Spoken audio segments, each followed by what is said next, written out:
Come on then, Neil. Usual hour, is it? No, today we're riding further. But how are we riding further? Listen up, these are our top 10 tips to ride further. I'm always tired after, 1 hour.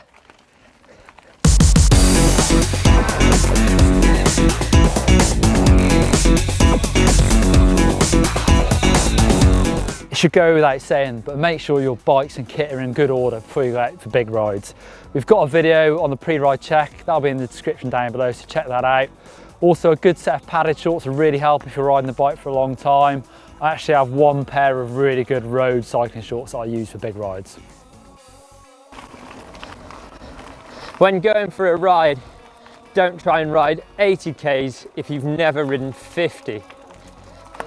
One thing to be aware of is how much climbing there is in your ride. Short rides with lots of climbing will be just as difficult as longer, flatter rides. Make sure you set yourself realistic goals, and therefore you'll keep your enthusiasm high.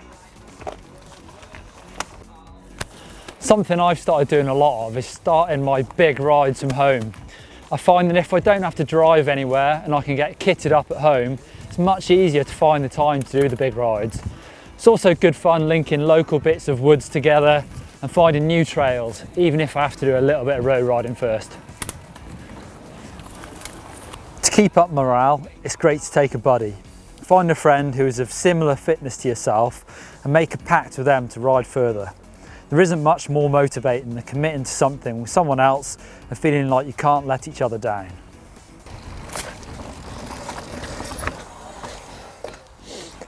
Try to ride consistently.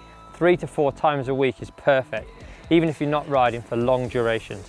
If you do one big ride and then have a week or 2 off, this is kind of bad and won't maintain your fitness. Learning to ride further is all about getting more hours in your legs. Commuting on your bike can be a great training tool. If you have the mental fortitude, you can use a turbo trainer or rollers indoor. Time seems to stand still on indoor trainers, but they are a good option when the weather is bad or you don't have too much time. Set time aside so it doesn't feel like you're rushing. It's nice to stop at cafes or even just regular bar stops, or sometimes just to take in the view. It can be really frustrating if you set yourself a goal of riding a certain distance and you realise you're not going to make it back in time, or it's getting dark and you have to cut the ride short. Pick the day to plan for the best weather if possible. Although riding and training in bad conditions does apparently make you a badass, it isn't always that much fun. Mentally training to ride further and pushing yourself hard is really tough anyway, let alone when you're battling cold, wet conditions and your tyres are full of mud. Fueling for your ride. This is critical that you get enough fuel in before hunger sets in. Try to rely on natural products. Muesli bars, dried fruit and nuts are great. Save the sugary bars, high caffeine, for those short bursts of energy that will get you home. You can also supplement your water, so put some carbohydrate supplements in there. That means you're not going to have to eat quite so much. Or if it's really hot, some electrolytes is going to help you if you're sweating a lot. If you get yourself into an energy deficit, you'll find it really hard to get back out of there and you'll feel awful. For pacing yourself, I try to rely on my Garmin.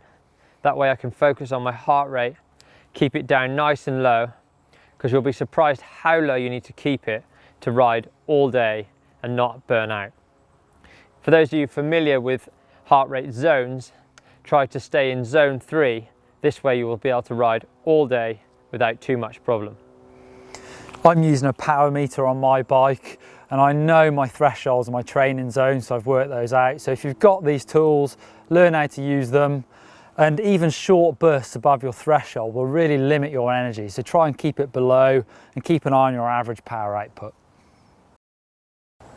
Once you get into the swing of riding further, set yourself some new challenges. Something like a big point-to-point ride or even a race. Yeah, there are loads of races around. Perhaps a 12-hour or even a 24-hour. Even solo if you're feeling extra brave. But they are also a great team and social accomplishment with your friends. I'll do it solo, I think. You'd never finish solo. Personally, I find riding long distances really satisfying. I get the old OS map out and just go and ride places that I wouldn't normally ride. If you follow the tips all in this video, I think you'll find that you'll enjoy going on long rides just as much as we do. And if you want to see more videos from us at GMBN, you can click up here for how to pedal like a pro. And if you click down here is our top 10 post-ride snacks. Dare I say it, GCN, our sister channel, also has some very good videos on training zones and finding your threshold, so check them out as well. What happens if you click on you, Neil? Oh, I've never tried it. What happens? I think you subscribe. Subscribe to us and you won't miss a video here on GMBN. I'll do it solo, I think. You'd never finish solo. Can you imagine how horrendous it'd be? Not much fun. 24 hours on your top. Ugh.